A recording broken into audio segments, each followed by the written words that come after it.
Brandon Bogout Chalmers. Sir. Look into my eye. What do you see? The cult of personality. I go away for a motherfucking week, and Pepsi Phil decides to return to the dwa. What, Brandon? What is going on? What is going on? Somebody's a fucking hypocrite and really likes money. Is Hunter a genius, or does Hunter just want the money? Oh, Hunter totally just wants the money. But I'm talking about Pepsi Phil wanting the money. Pepsi Phil wants the money. It's not about changing the business at this point. This is a cash grab until he gets fired again. Yeah. So let's put a timer on it. How long do you think this run goes? I think it will be just after WrestleMania, depending on if Punk gets a WrestleMania main event. I think that's really the goal.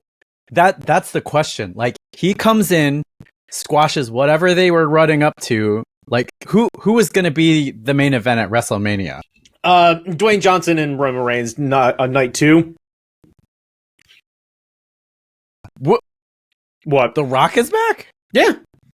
I have not been paying attention. When they had the writer's strike and the actor's strike and everything else like that, John Cena and The Rock both came back. Oh.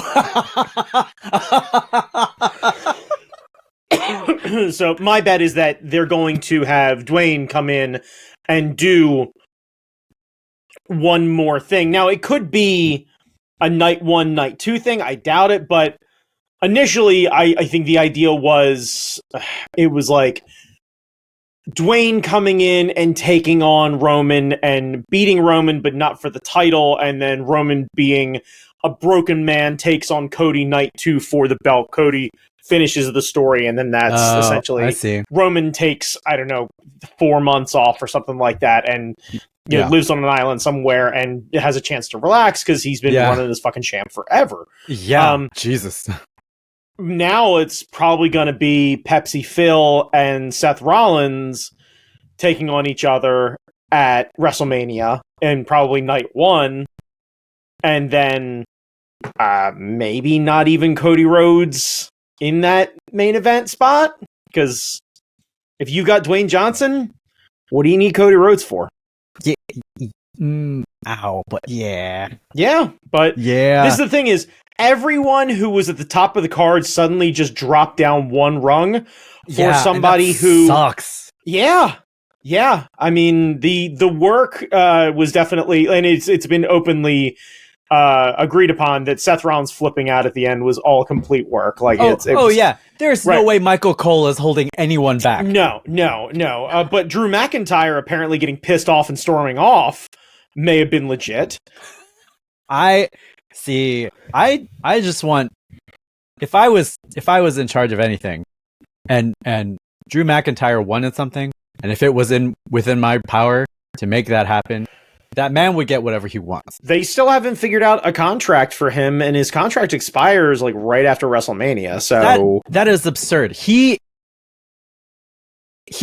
seen him. I am of the camp that WWE is going to do things that are going to make them a lot of money, or prove that they are the biggest swinging dick that they can be to prove a point. And I don't know if they've got, like, Drew has been great. The argument is, what else do you do with Drew? He's come in, he's been the world beater, he helped carry them through COVID. He's a lot of man meat, he's great looking and everything else like that, but like, they're switching him to being a heel now. That's what he needs. He needs to change. Like, that's why he was that's why he was teaming up with the Bloodline. Like, that makes a lot of sense.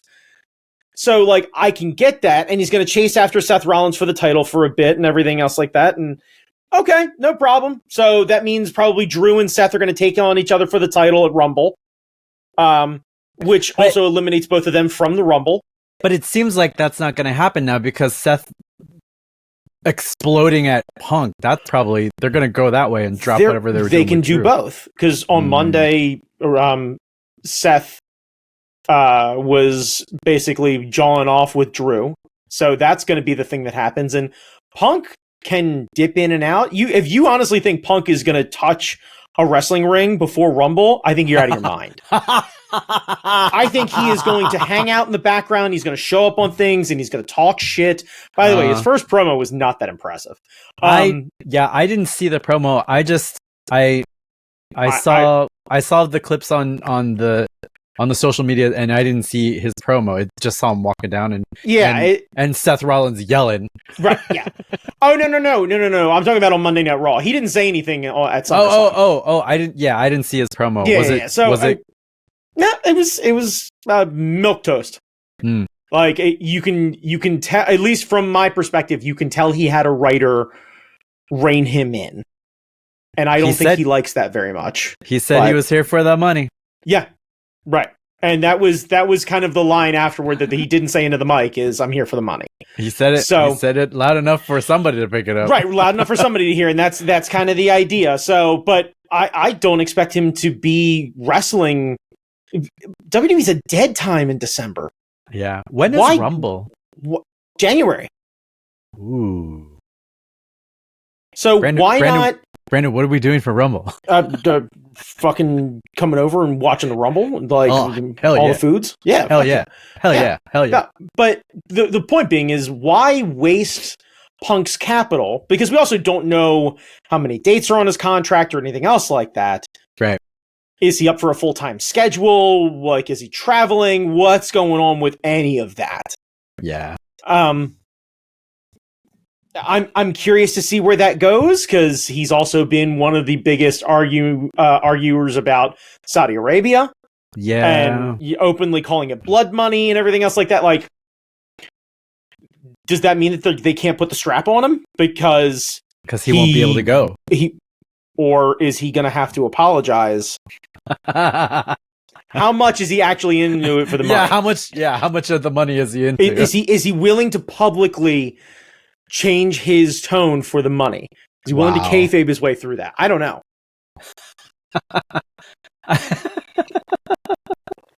I was wondering about, like, do you feel like he's, well, I'm trying to think of other wrestlers in the past who are kind of known for being dicks, but like kept hopping organizations. And I was like, is Punk like a Hogan, where Punk tries to like make it all about him and take over wherever he goes and all that kind of stuff? I mean, technically yes, but Hogan did a lot more politicking backstage than publicly doing anything dumb. Like, it would be, if he didn't like somebody, he'd go behind and tell Vince or tell Bischoff or whatever it is. And yeah. That's how he shifted gears. He played backstage politics.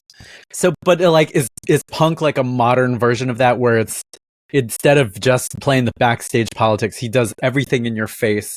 Like, are you trying to call CM Punk the Trump of wrestling? I guess. I'm trying to, like, we've seen this type of character before. I'm unclear how much of Punk's thing is a character at this point, and how much of it he's finally drinking his own Kool-Aid. Yeah. Because, when he was in AEW, it sounded like he was like, "Oh, I'm gonna bring up younger talent. I'm gonna build the next generation. I'm gonna have all these barn burner matches." He says the right things, and then the second he gets challenged by somebody younger than him, he's like, "Hey, shut the fuck up! I know what I'm doing." Yeah. And that's fine, but you have to lead by example, and we'll see how that goes. I'm curious if he'll jaw off. I'm curious if he'll, who's he not going to work with? Supposedly there's a bunch of people who don't want to work with him. I don't know who's on that list. Yeah. Obviously Seth's not on that list, because Seth knows how to make money, and Seth's in the business to make money. He always has been. Oh yeah. But crossfire. Right, but like, does that mean that a lot of the mid-card guys are? Does that mean some of the older guys? Like, I don't know. Yeah. I just feel bad for, like, any storylines that were going forward and they were trying to get some momentum and trying to build something. Fucking, how about Randy Orton? Oh, I didn't know he was back. Oh, God. Oh, he was the last member of the fucking War Games match. So he comes back after months of being out and supposedly not being there, and then, like, he literally comes out as the fifth man of the match, comes down, wins the match, right? Helps set up the final pin. And then literally they're playing Orton's music as things are going, or sorry, they're playing Cody's music as Cody got the pin. Yeah. And then Punk's stuff goes off. Right. Punk completely steals all of the thunder. Waves at Randy. There's an image of there's video of Punk waving at Randy, and Randy sitting on a chair waving back at him. But he seemed a little annoyed about it. But maybe I'm just reading into things. That's so funny. But I'd be pissed because you can't fucking wait a night. You can't bring him back on Raw. Yeah. Come the fuck on. Yeah. Come on. And it's such a shitty way to end a pay-per-view because it's not a match. It's not a fight. There's no run-in. There's nothing. It's just hello. Right. But it makes you watch Raw. Although I am happy that Living Color gets a paycheck. I love that Vernon Reed gets his money for another guitar. That riff. You hear that riff? They just did a new remix, so they just relicensed it. Yeah, come on. Get Living Color their money. I don't give a shit. I have no argument with paying Living Color. I'm super good with that. The other person who made a comeback and got completely motherfucked by everybody is the greatest showman in all of wrestling, fucking R-Truth, man. R-Truth's back. I popped hard as fuck. Oh, that's I can great. tell you right now, if you called Nicole right now and you said, who did Brandon shout louder for when he saw him? Truth, Punk, or Orton? It was Truth times 10. That's the way it should be. That's the way it should be. From my fucking couch, fists in the air, and went, fuck yeah, Truth's back. See, man, wrestling. It's the most wrestling. I want Truth to have one more real good run. Yeah. I would love if they did something kind of fun, let's say Gunther doesn't take R-Truth seriously and Truth breaks his Intercontinental streak. That would be awesome. I saw him eating jelly rolls backstage. I don't know, I guess Finn Balor has a new stable or something. Yeah. Well, yeah, he's got the Judgment Day. Yeah. So he was eating jelly rolls on their couch, and they're like, "What the fuck are you doing, man?" Being amazing. Yeah, I thought that was great. Yeah, I like more R-Truth always. More R-Truth. Yeah. I will say, and then we'll get on with the show. Sure. The pop for Punk was not as good as the one time where the glass broke. I forget what it was. Stone Cold? The Stone Cold had been out for a while. Glass broke. The audio clipped. And that's never happened. They do a good job of not letting that happen in a broadcast. The audio clipped. And I've never heard that happen since. Maybe their microphones are better, but you won't. As big as that pop was for Punk coming back, it will never beat the glass. You won't. It will never beat that glass. You won't. That earth shattering through the TV. I felt Attitude Era crowds and fans, I think, were more fervorous than any other in the history of wrestling, and probably will be for the rest of time.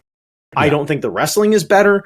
I don't think that the content is better or anything else like that. We all rose-colored glass the fuck out of the Attitude Era. But as far as fans taking a vested interest in being there, those crowds were fucking bananas. Yeah. So, right. So, yeah, I think it is unfair, though, in all things being equal, it's unfair to compare Stone Cold's glass break crowd pop, where the fuck has Stone Cold been, to CM Punk walking out for a handshake and a fart. Stone Cold comes down, there is at the least gonna be some jawing, some beer drinking, and someone's taking a stunner. Dude came back, and remember, he came back and it was hanging out with the New Day and still the fuck stunned Xavier Woods. It was so good. It was so good. He didn't have to. Yeah. But like, fuck you, it's Stone Cold. Like, Xavier is like, come on. You have to. Right. Because when is Xavier Woods going to have the opportunity to sell that? Fuck, when Rusev sold and that was the best. Fucking planked. Like, right. When in your wrestling career are you going to have the ability to sell a Stone Cold Stunner? You sell the fuck out of that one. Oh, yeah. To be able to just joke around with the boys when you get in the back and they all are like, Rusev, what the fuck? And he's like, what, man? Like, Stone Cold. What am I supposed to do? Right. Yeah. Because you know if Stone Cold was looking at the monitors in the back, he's going to be doing that loud fucking raspy. Right. Because he's going to love that everybody is having a bit of a rib. And like, good. But that's the thing is, Stone Cold came down in his era. Fuck. Yeah. Stone Cold comes back. Stone Cold means business. Yeah. And you know what? That's it. Stone Cold means business. Punk means trouble. And that's the difference in the characters. Yep. Punk isn't necessarily a man of action. No. He chooses his fights. He picks his battles for when it is smart enough for him. Stone Cold didn't need to. He just assumed that he can whoop everybody's ass. Yeah, he's there to let you know he's there. Yeah. Right. Yeah. And as I think kids of the Attitude Era that you and I are, we miss that. That pop. I can never get that out of my head. I wish I remembered which one it was, but like. Right, but like when you hear music pop, you want someone to come down and whoop ass in their signature way. Remember when Jeff Hardy came back into AEW and he stopped on the ramp to do his dance while his brother's getting his ass kicked? Yeah. And even the announcers were like, Jeff, what's going on? And it's like, this is going on. Dude's getting his shit in. And like, I get it. And at the same time, I don't.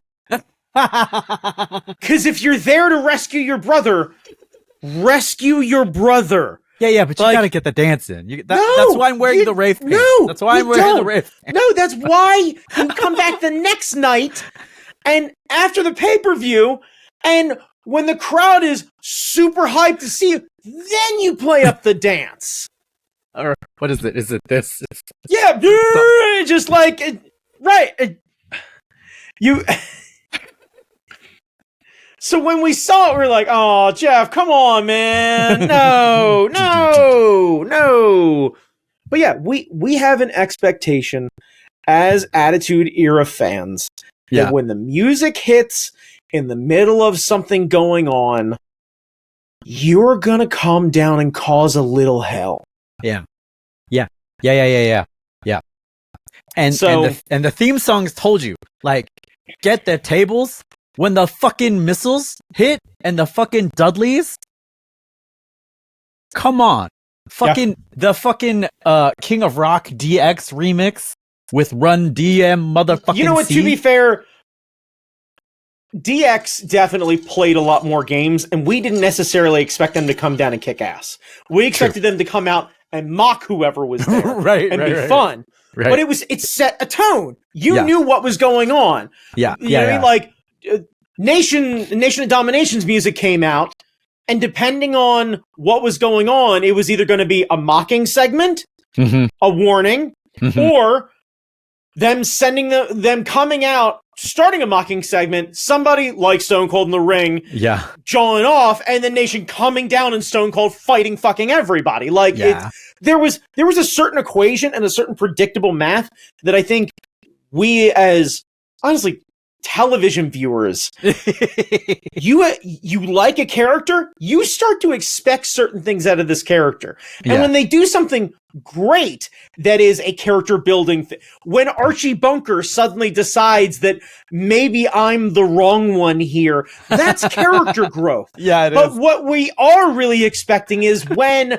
Archie walks into the room and the son-in-law is there eating something or standing in the way, he's gonna call him a meathead, make some sort of derogatory term, and then tell him to get out of his chair. Because we are, like, it's not our fault. We're programmed from decades of television watching that, like, what we love, and what we love, we want. Give me more of that shit. Yeah. When I see another Star Wars movie, what am I looking for? Lightsabers and droids, baby. Lightsabers and droids. Second I see a glowy sword or a droid, I'm fucking excited. Yeah. I'm trying to think of like other theme songs that just get you out of your seat. Like I love the wolf pack. That howl thing, but the wolf pack, they would just saunter. They would not rush out. Yeah, they would not rush out. Goldberg's theme. Oh yeah, because well, but this is the thing is Goldberg you saw coming. Oh he had an entourage. He was building everything, so the crowd building got to start a doing moment. The chant. Yeah. So you got to really fucking build. Like WCW, I didn't remember having a whole lot of people who really cued the music. DDP kind of did. Kinda. Ray's 619 thing when he popped out of the thing. Yeah, I mean that was cool, but that's not him like randomly doing that. That's just him doing a really great entrance with fucking POD. Yeah, but that was awesome. Right, like with his fucking full gear. Yeah, with the full headdress on and everything else dude, like that. Yeah, shit. Yeah, looking like a full-on Aztec god. Yes, I think Kane, when the ring light's on fire out of nowhere, and then Kane shows up. That was always cool. That was always cool, but that was like cool. Nobody really popped like that except for Stone Cold. Yeah, like I said, it's genuinely an expectation of what the character brings, and there have not been a whole lot of characters as of late that really instill that like that sense of immediate danger. The second the music hits, bad shit's about to go down. Like Owens is probably the closest. And I think that's why he got willingly allowed to do the stunner, because like he's a bit of chaos and he has that kind of I don't need to talk, like I can, but that's fine, let's go. And he's got that like Samoa Joe did that for a bit and still kind of does. Yeah, Samoa Joe's got a good entrance. I like his I like his song. Cena the Wabadoo. But you never know if he's coming out to jaw or like. Yeah, but it all depends on what's going on, and we rarely expect him to rush the ring. He might not cut a line or whatever it is, but he's going to do a little salute. He's going to say hi. He's going to high five. He's going to run down, slide, hold up the towel. Right, like dude's got his thing. Yeah. But there's no run-in. Anyway, my point being is that CM Punk's a wet fart, and I'm not particularly excited to see what goes on. I like all of the eyes that he brings to wrestling. I like that when everything was going on, he, at the time in AEW, wasn't afraid to stand up for trans kids and stuff like that. I'm curious how much that's going to go the way of the dodo. Yeah. So I don't know. I don't genuinely know how that's going to work. I know WWE's going to have to figure out how they're going to tiptoe around calling Rollins calling CM Punk a cancer, because that's going to be something that's not going to age pretty well when they replay it 1,400 times. Yeah. Jesus Christ. Oh my God. Yeah. Oh boy. Yeah. Oh boy. But there's probably no better time to watch wrestling than right now. Like, it's true. For content and a wealth of choices. Good choices. Yeah, I mean, I am curious how that's going to go. But New Japan, AEW, WWE, they're all that's the other thing. Killing it. It got brought up. It got brought up today by the What Culture guys that they hope that Drew actually leaves and goes to New Japan, because how much of a goddamn world beater would he look in New Japan? God, that would be massive. Right. Oh, he would do amazing. Just him showing up, just being so fucking angry and absolutely murking everyone. He would be so good. Right. Because he'd look so different than everyone else. Oh, they could have fun with that shit. Right. Oh my God. That's exciting. Yeah, cutting promos. I got tired of having somebody else's words in my mouth. I decided to come where action means everything. Yeah. And the universal language. Just fucking turning everybody into hamburger and fucking Claymore kicking everybody and just Jesus Christ. Right. Fuck me. Right. Yeah. Shit. I think that would be the wildest fucking thing to say. That would be so fucking cool. Brandon Chalmers, pleased to be introducing the best podcast in the world. Look, you can take your Mark Marons. You can take your brothers and me's or whatever the fuck they are. I don't know that one. Yeah. You can take whatever fucking dumb podcast you listen to. I don't give a fuck. Like, they're all trash. They're all trash. They are. They're all trash. Like, look, bottom line is, you know how I know it? Because I'm not on the other ones. That's how I know it. Look, you want quality? Maybe not necessarily quantity, but quality? Look, baby, we're the A5 Wagyu of podcasts, man. Come on. You want yourself a tenderized piece of meat? I swear to God, you don't have to touch a bit of meat tenderizer going over the top. You don't have to break out the fucking steak banger and break through everything. We are a prime cut of podcast beef, baby. Look at his body. You think it's built by not understanding a good cut of meat? Are you kidding me right now? Are you kidding me right now? It's the only thing I splurge on. All right? You gotta understand. All right? Like, my wife drives a 2009 Honda Accord so we can eat steak, bitch. You understand that? All right? That's where the car funds are going. It's steak money. Fucking, look, you go up in my fridge right now. Thick cut bacon. Thick cut. Steaks. Multiple steaks. All right? Jamie, do you fucks with a little bit of ground pork mixed in there to get a little bit of extra fat content? Oh, yeah. Of course. Yeah, always. Yeah, guess what? So do we. Yeah, that's right. You want to know why? Because we're using that steak money. And when you really, really focus on life and what's important, it's the marbleization of life, man. All right? It's the little bits of fat that start to break down inside the steak when you just cook it. Oh, so right. Yeah. And that's what we are, man. We're the slow cook steak of the podcast world. Little S&P on both sides. Get a nice sear. Don't fucking leave it on there too long. Pull it off. Let it sit. Let it marinate. Finish the fucking thing. Cut it open and eat it slow. And I swear to God, if I see you put any Heinz 57, you go and find yourself an A1 sauce, you get anywhere near this podcast sake, so help me God, I will fucking hunt you down. Look at these eyes, all right? These are the eyes of a podcast champion. You hear that? All right? These are the eyes of a podcast hero. All right? The sort of man that don't fucks about when it comes to podcast beef. All right? You understand? All right? We got the biggest podcast tube steak in the business. Jamie Noguchi literally can't wear shorts. It's fucking embarrassing. You ought to see him. I've traveled with the man. TSA stops the line. Stops the line.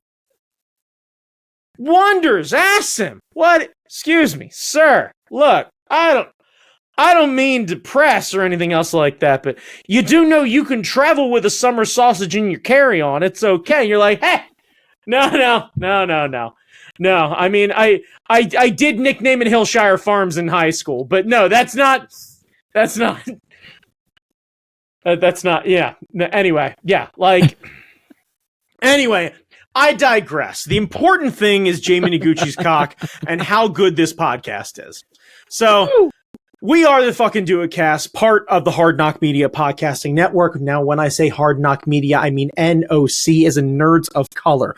Please, absolutely take a moment. Type into your Google machine Hard Knock Media podcasting network and check out all of the other amazing shows on the podcasting network. They may not have the beef, but baby, did they have the fucking meats. All right? This is Ving Rhames Arby's level, all right? Like, this podcast network has got the meats. Like, that's what we is. We is the meats. We is the meats. Hard Knock Media. We are the meats. We're gonna get. When I say something untrue, you be sure to let me know, Jamie. All right? We're gonna get a text from Keith. He'll be like, "I'm gonna use that." You whatever, better, man. You better. Yeah, fucking. I've been telling you to fucking use me for years. Like, I get it. I might not look like the best spokesperson for the channel, but that's why you put me in the writer's room, baby. Let me feed this shit to somebody. Record me, right? And then somebody else steal my lines and overdub it. White people have been stealing fucking roles for decades. It's time you fucking took my shit. Take my shit. Reverse. Fucking spin it around. Spinning around. Oh my god. God damn, we've been ruining real fucking roles for decades. It's about time I can give back. Yeah, what was it? What was that card Now You See Me? That card movie? Or never mind. It was something else. With Jesse Eisenberg? Yeah, I think I'm thinking of something else. Yeah, there was I would say the heist movie where they were all magicians? Yeah, nope, that's not the movie I was thinking of. Okay, I don't know. Anyway. Never mind, I broke it. I broke your train of thought. No, it's all good. That's all okay. We get back on it. What do you want? Brandon, how was your turkey murder experience last week? Turkey murder experience was, it was good. It was a little disappointing. Oh. It was my fuck up, honestly. Oh no. So, we decided, so this year, Nicole's dad decided to move down to Texas. He went on a journey, so therefore we decided to have Thanksgiving at home. So in turn, we invited over a one Marty Day, a one Samantha Day. They decided to come over. Sam absolutely killed it with an apple crumble, a homemade pumpkin pie, and a rather delicious green bean casserole. I decided to do the bird, a bourbon, the turkey, bourbon yams, mashed potatoes, mac and cheese, cheddar bay biscuits, and what the fuck else? Gravy, and I'm trying to remember. Oh, and homemade stuffing. Oh. So, one, I never go back to stovetop. Homemade stuffing is fucking fire. Like when you do it, I haven't had it the real way in years, and I was not prepared for how good that was. And like, yeah, that was a win. Turkey was pretty good. Turns out my oven cooks a little higher than what I thought, but like I made myself a like herb butter and got all in between the skin and the meat and got it all tucked in there and bathed the whole thing over and got all the veg around the outside and stuffed a whole bunch of shit up in the bird and everything. And like, I thought it was going to take much longer. It only took like 3 hours to cook. It was a 15-pound turkey. But like, I checked it, what I thought was going to be half an hour early, because I figured like minimum 3.5 hours from all the guides that I had seen online. I was like, okay. So I stick the thermometer in, and instead of being 165, it was 172. I was like, God damn it. So I pulled it, and it was still tasty. Like, honestly, it was tastier the next day. But because the meat had a real chance to settle. But yeah, everything was pretty good. My real disappointment was the mac and cheese. I followed a different recipe that had me cook the noodles in milk. Okay. And have the milk soak into the pasta. Yeah, I've heard of that. But in turn, what ended up happening is, even though I had it only on medium, it ended up kind of turning the milk into kind of cheese. At a certain point, instead of really getting into the pasta, so it didn't cook long enough. So then by the time I got a chance to actually get the milk cooked into the pasta was actually al dente, I started to add in all the cheese, what I was essentially making was wallpaper paste. And they were like, oh, if the stuff becomes too thick, add milk a tablespoon at a time. Great. So 9 tablespoons later, it still isn't really loosening up. I grab the jug, I pour, I start fucking churning, right? I added 2.5 more cups of milk to this thing to get it to a point where I could relatively easily get the wooden spoon to move about. And I went, well, that's just going to be what it's going to be because that's all the pasta I have. So next year, I cook the pasta separate, get it right, make the cheese sauce, pour the two of them into each other, fold gently, and serve tastily. The taste was fucking on, but yeah. But I managed to stick the landing and do all of those things except for the Cheddar Bay biscuits and the potatoes day of. And still managed to have enough time to straighten up and wash the dog. Dude, that's dope. And also got a chance to be a regular adult and eat dinner at 5 o'clock. Yeah. None of this 2 p.m., 3 p.m. We gorge ourselves, and then we had this awkward, guilty feeling come 9 o'clock of like, well, I'm hungry for dinner. And okay, so then what? You're digging into the leftovers again already? Like, no. So we did a 5 p.m. dinner. It was delightful. We joked around a bunch. Watched a little bit of Seth Meyers' fun stuff. They had a thing of jokes Seth can't tell. I saw that. Yeah. Which is a lot of fun. And then we watched the Thanksgiving episode of Bob's Burgers where Linda had her great song, and they went home, and I went to bed and had the day off the next day, and everybody was chilled, and nobody brought up politics. There was, I mean, not that I was worried about having a politics discussion with them, but there was no awkwardness. Yeah. There wasn't forced anything. Like, it was just a lot of just kind of joking around, and that was just kind of it. Yeah. It is super nice. That sounds like a great... Volume was way the fuck down. Like, That's great. Yeah. Being able to joke around with everybody the next day of like, hey, so this is super great. We should probably do this again. It's like, yeah. Agreed. Agreed. Friendsgiving for as long as I can pull it off, honestly. I don't care how much, like, day of, I was a little stressed about trying to get everything done, but, like, I don't care how much I have to cook. I really don't. Like, the ability of not having to make small talk with a bunch of people who I don't like. Yes. Or really don't know is more the problem, but then, like, I have to play nice because we have very different backgrounds, and I'm not trying to get into some sort of weird fucking conversation. No, I'm good. Nope. No, thank you. Nope. No, thank you. No. So, what about yours? How was your a turkey a day? So, for the first time since before the panorama, we actually made it out to San Francisco. Brad? So, we were there for the week, and it was just us. Like, normally we're at my my aunt's place, right? But they already had plans for the week to go out of town. So it was me, our family, my parents, my brother, and his kid. Okay. And it was great. We did whatever the fuck we wanted. We ate when we wanted. We ate what we wanted. So wait, so it was just a fun family vacation? Yes. In San Francisco? Yeah, like we went to Japantown. We ate, there's a place called On the Bridge. It's home-style Japanese food. Ooh. Service is slow as shit, but you can get any kind of curry you want. Ooh. All the fixins. Oh. Garlic fry. Brandon fucking Chalmers, someday I will take you with me to San Francisco. Yes. And we will eat all of the place. We will go to this place because it's a little hole in the wall. It's literally on the bridge at the Japanese Trade Center. They have anime on the TVs. It's very slow, but it's excellent. It's really good. I'm here for all of that. Like, please understand, you had me at Brandon Chalmers, and everything else was just a lot of yes.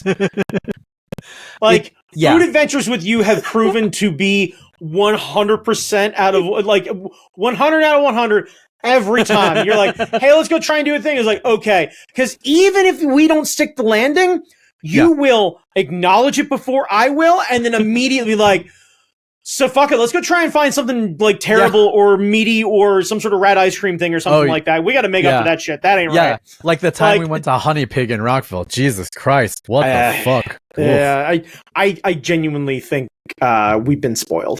Yeah, but yeah, On the Bridge, excellent. If you know of this place, if you're near San Francisco, if you're in the Bay Area, fucking go there. It's awesome.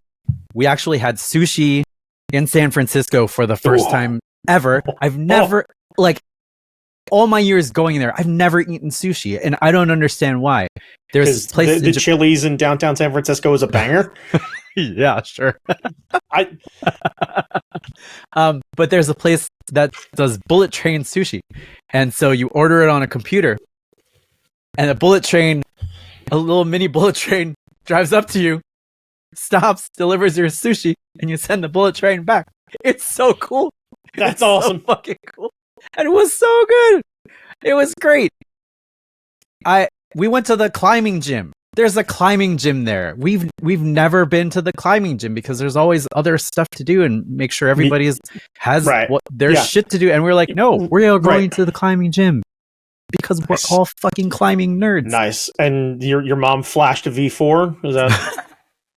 No, my mom and my dad went for a walk elsewhere. Okay. You know, we checked out the sea lions. There weren't a lot. Apparently it's a seasonal thing. So during the warmer seasons, the pier is full of them. You're right, but this time around wasn't so many. And then for Thanksgiving Day, we went out to Japantown to take a walk to see what was open. That's when we had the bullet train sushi. Okay. Came back.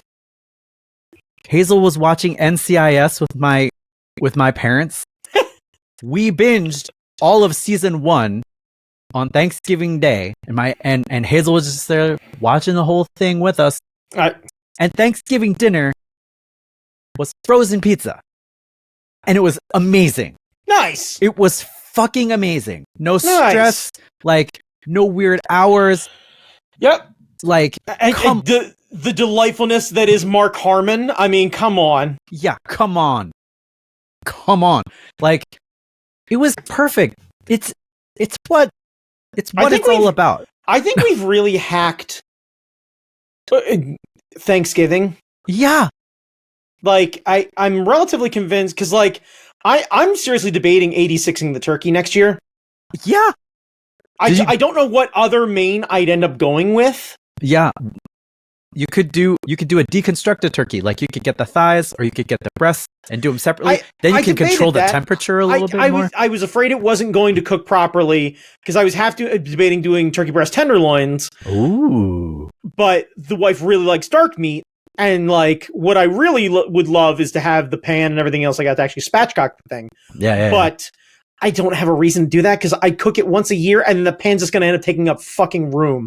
Yeah. Like, you could do a nice chicken. I mean, like, yeah, I could. And that's really the thing I've been debating that I think I might end up doing is just next time going out and getting like 2 Peruvian chickens the day before. Oh, dude. Yes. We have an excellent place down the street from us. The yuca they serve is excellent. The chicken they serve there is excellent. The sauces that come with, that would be an excellent Thanksgiving hack. And that's the thing is, like, I'm good with doing all of the other sides. Oh, yeah. Like, I make up everything else exactly the same. Yeah. Like, I do delicious sides. We do everything, but, like, we don't worry about the turkey. We just know that we're going to do Peruvian chicken.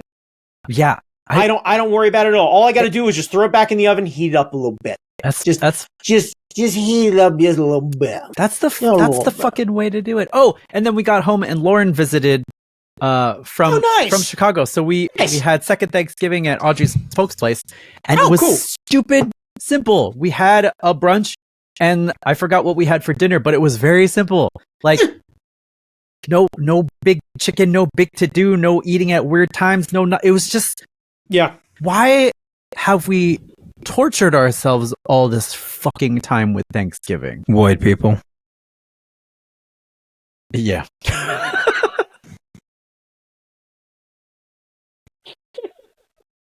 It's the elder whites. It's terrible. It's a bad experience. Well, yeah. Right. It's not good. Nobody likes it. They don't. They don't even like it. Why do they put themselves through it? Catholic guilt.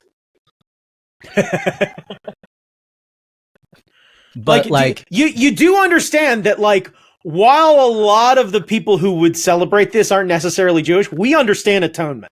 Like, believe me, it's like, take an older Irish and ask them if they understand the guilt. The guilt is fucking real. Like, yeah. It's just, it manifests in different ways. It's not funny. It's just kind of sad and usually somehow whiskey soaked. But believe me, when the eldest matron of the family says, dinner is at 2, no, it's not. That's lunch, but okay. Make sure you don't end up drunk.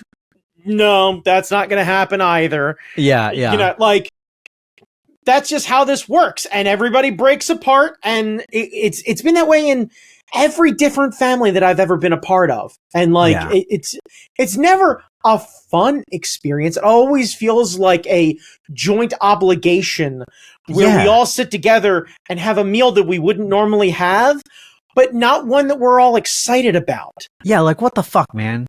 It's why I was honestly stoked about, like, oh, the stuffing was really good. Fuck, when the hell am I making stuffing? Turns out I should be making stuffing a lot fucking more. It's real ass good. You could put stuffing in a steak. You could put stuffing in a chicken. You could put stuffing in a fish. You could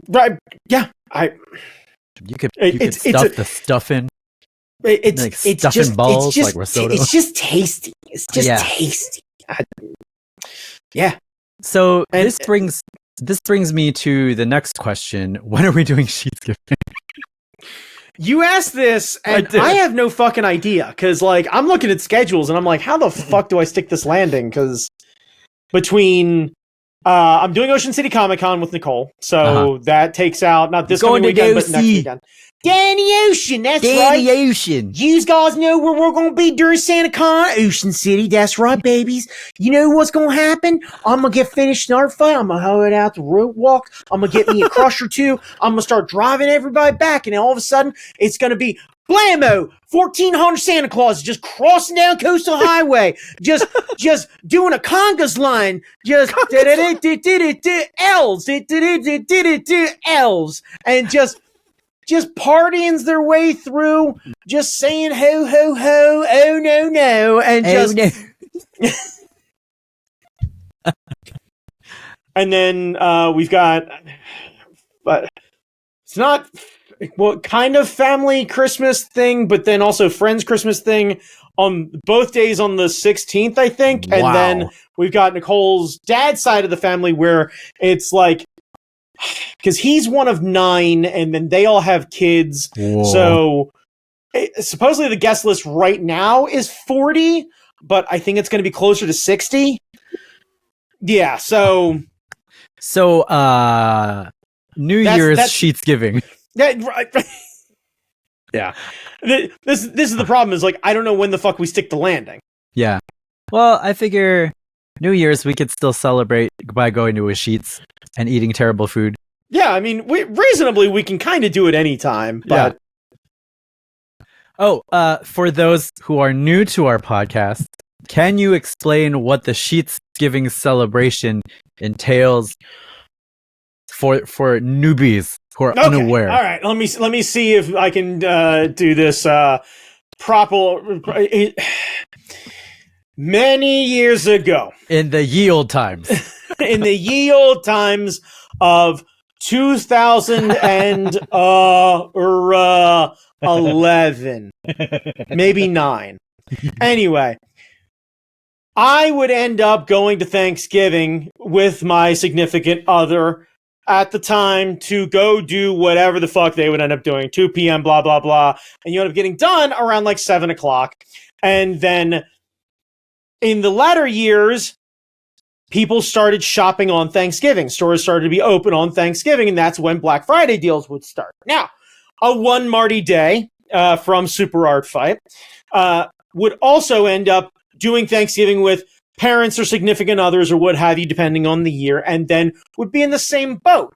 So what we would do is we decided to hook up.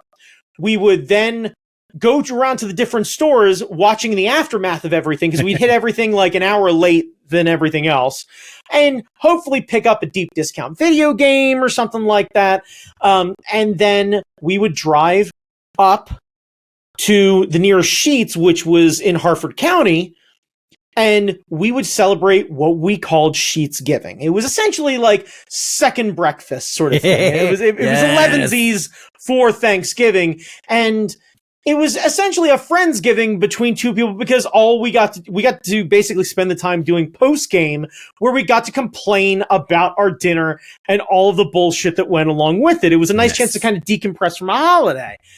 And the rule essentially of Sheetz Giving that I had started, Marty I think had done it once or twice, but like, I appreciate him participating in Sheetz Giving, but sometimes I didn't think he really embraced the gluttony that is Sheetz Giving, right? Yeah, because Sheetz has the ability for you to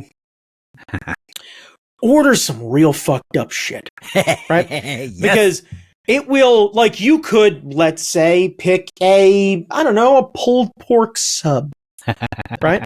Which already at a gas station feels like a stretch. Oh, yeah. And then you can load it up with your toppings. I'm not talking about veggies. I'm talking about fries with a Z. And pepperoni, and order a side of mozzarella sticks, and they got jalapeno poppers, and they got put the poppers in the sandwich, baby. That's what I'm talking about. But 2 kinds of cheese in there: cheese sauce and actual shredded cheese, and just fucking little shredded cheese, little cheese bay, like just a Wisconsin dickhead just spreading cheese on a steak, like just. Just setting up a fucking steak joint right at the mouth of Cheddar Bay. Like, you need some cheese there. But essentially the idea was, if I would order something and the prompt would say, "Would you like to add?" I said yes. Yes. And that was kind of the rule, is it'd be like, "Do you want to add pepperoni?" It was like, sure. "Do you want to add mozzarella sticks?" Fuck it, rock and roll. "Do you want to add this?" "Yeah, why not?" And I'd end up with what I can only describe as a CVS receipt. And then we would end up going to get our Arizona tea half and halves with the Arnold Palmer that actually looked like Michael Caine. Yeah, that guy's freaky. Right. But on the can, that's fucking it's Michael Caine. Like, just make no mistake. That's Michael Caine. Right, yeah. And then we would walk out in the freezing cold and eat the sandwiches, because you couldn't sit down when you ate these sandwiches. Like, these are Guy Fieri wings out haunching sandwiches. Like, right. Quick aside, and then we'll go back to Sheetz Giving. Yeah. On the flight home, we took United. I watched 5 hours of diners, drive-ins, and dives. Hell yeah, you did. It was so Hell good. Yeah, you did. So good. The man's fucking delightful. It's comfort food for your face. It's quite so literally comfort food while watching comfort food. Yeah. Like, it feeds the soul is what it does.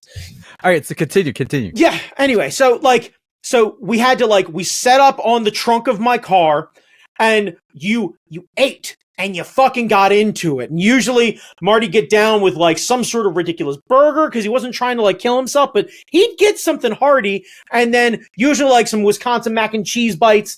And then also Sheetz has their fresh baked whoopie pies, which it's the best way to do a cupcake, honestly. Yep. And I'd always go with the red velvet. He'd usually go with the chocolate peanut butter. It's a fucking great way to end a meal. It really is. And then basically we would try and slowly drive home, trying to fight the sugar crash that is diabetes. Right. But and mind you, this is where we started to learn about other music and stuff like that. This is I put him on to the first Bruno Mars album. I hadn't listened to Taylor Swift's 1989 until he fucking put that on. And you want to talk about fun? Half fucking in the bag, completely meat sweating my ass off, jamming out to fucking Taylor Swift Shake It Off. At like, yeah, but instead it was, and like, just being the whitest motherfuckers out there. Just, yeah. And then the second I drop him off, I'm still jamming, but now the windows are open. So like, you pull up to me at the light, and I'm just like, my and just like, man brought his new girlfriend. She's like, right, oh my God. Right, and just absolutely, because by that time I listened to it 4 times, so I had already picked that part up. Yeah, so like, you pulled up to me at a light, I'm doing this to you in full fucking eye contact. Like, make no mistake, I'm not breaking eye contact. Like, we're doing one of two things. We're racing or we're fucking. Like, I make no mistake, I'm drawing you in. Yeah. So anyway, Sheetsgiving is essentially a friend's celebration of decompressing from family stress is really what it was. Yeah. We added a bit of gluttony because that's what Thanksgiving, I think, really is about, is eating your way through a difficult situation. It teaches your people feelings. It's trauma compensation is really what it is. Yeah. Like, and it's the acceptable one because we're not allowed to drink like that. But no. Because like, if we got all together for one day with a bunch of people we didn't like and just started just housing a keg. Oh, like God. just housing a keg. Oh. Would it be better? I don't know. Like, because there's an argument to be had that the keg's a lot cheaper than the rest of the food, and if you just order a bunch of pizzas and we just have awkward conversation while we all get fucking half in the bag, it's probably going to be the same thing. Like, we'll end up eating leftover pizza, so the leftovers thing is actually true. And like, at least the beer's still cold when we're done. Ain't the beer cold? Ain't the beer's cold? No, but yeah. So that is, and you know, we had fallen off in recent years and what have you, and Jamie has been trying to take that mantle back up of, I believe in gluttony. Doing Sheetsgiving. Yeah, I believe in gluttony.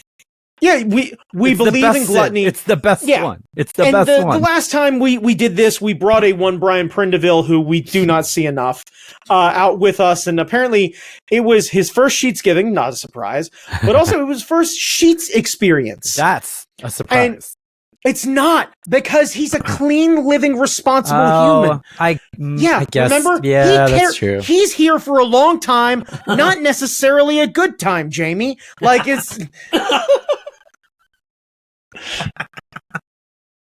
He doesn't want to buy his clothes with X's in front of the size markers. Oh, but that's like, X is gonna give it to you. But this is the thing. I don't know how much he actually got into early 2000s rap. For all I know, he doesn't understand the gold tank.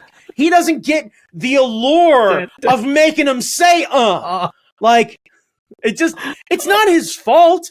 He's a Rush fan. It's the allure of the Canadian.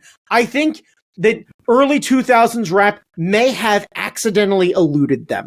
Yeah. Not by any of their fault. That's all right. Not said with any sort of vitriol whatsoever, but just it hasn't been on their radar. Yeah. And I'm here to ruin Canadians, Jamie. Do you understand me? Do you understand what I'm trying to do? Yeah. I'm trying to ruin Canadians one by one. All right? Like, I'm not looking to get paid in loonies and toonies. I'm not trying to say that somebody needs to send me an honorary box of Timbits for my efforts. But, you know, it wouldn't fucking hurt. It wouldn't fucking hurt. Yeah. Like, I will... God is my witness, Jamie Noguchi. I will not only revamp the Kenny Rogers Roasters franchise, but I will open one in downtown Ottawa. I will do a not-so-secret invasion. A not-so-secret invasion. You gotta know when to hold them, and know when to fold them, and know when to kick the fucking goose to the ground. Alright? The Kenny Rogers Roasters will rise again, like a phoenix from the fucking ashes. It's gonna end up happening, Jamie. Do you understand me? I'm gonna be the bringer of fire. All right? You understand that? I'm going to stare everybody in the eye and go, I'm Kenny Rogers! And I'm going to absolutely fucking own it. It's going to be mine. And everybody, I'm going to have, you know what I have on the TV? That one fucking episode of Seinfeld where Kramer just goes fucking bug nutty for Kenny Rogers Roasters. You know why? Because that's the sort of passion I'm looking for in my fellow roasters. All right. We're going to get, I'm going to end up supporting small local hockey teams. All right. Get ready for the Ottawa Pee Wee Roasters. All right. It's going to be Kenny Rogers' face with 2 chicken drumsticks in the fucking background like a goddamn Jolly Roger of freedom. All right. They're going to be undefeated. I'm bringing in ringers. You remember the Ed O'Neill and Rick Moranis classic Little Giants? Get ready for the hockey version. I'm flying in kids from fucking Saskatchewan, baby. I'm going to put them in the goddamn apartment above the Kenny Rogers Roasters. I'm setting up a franchise, Jamie. You understand me? It's a goddamn invasion. Look, 95% of Canadians live no more than 50 miles of the border, ready to strike, and I'm saying we strike first. We send the fucking Kenny Rogers Roaster through the goddamn white wall, absolutely up through there. We take out the Night's Watch, and we feed them cornbread till they die. Winter is coming. Winter is coming. Prepare for the roasters. Brandon Chalmers, besides setting up a new Roasters franchise, where can people find you? You can find me, better known as the Gambler, on Instagram at that guy Chalmers. Jamie Noguchi, where can they find you? You can find me in bookstores right now, wherever finer comics are sold. Yeah, you can! Book 2 of Extraterrestrial Girls in Flight is in stores right the fuck now. Fuck yeah! Just in time for the holidays, by the way, kids. Be sure to get that. I'll be at Phantom Comics on Sunday, December 3rd, hanging out with Danielle Corsetto. We're going to be talking about comics. And I'll be signing comics. It'll be great. Woo. It'll be amazing. Whew, you and Danielle together? Fucking, I got the vapors, man. Goodness. Damn, is somebody roasting chicken in here, or did I just get warm? Goodness. So yeah, go have some good food with your friend. That's all our podcast should be called the Fucking Eat It podcast, because that's all we end up talking about. Fucking eat it. Well, it's wrestling and food, really. It's the only 2 interests you and I really have as a Venn diagram. Like, everything else is just tentatively like, oh, that's kind of neat, that's kind of fun, but like the 2 consistent things of our Venn diagram are wrestling and food, and they are 2 perfect circles atop one another. Yeah. Anyway, go be excellent to each other, kids. It's fucking holiday season. Everybody's being assholes. Be kind, Hooray! please. Hooray! Please. All right. Okay, bye.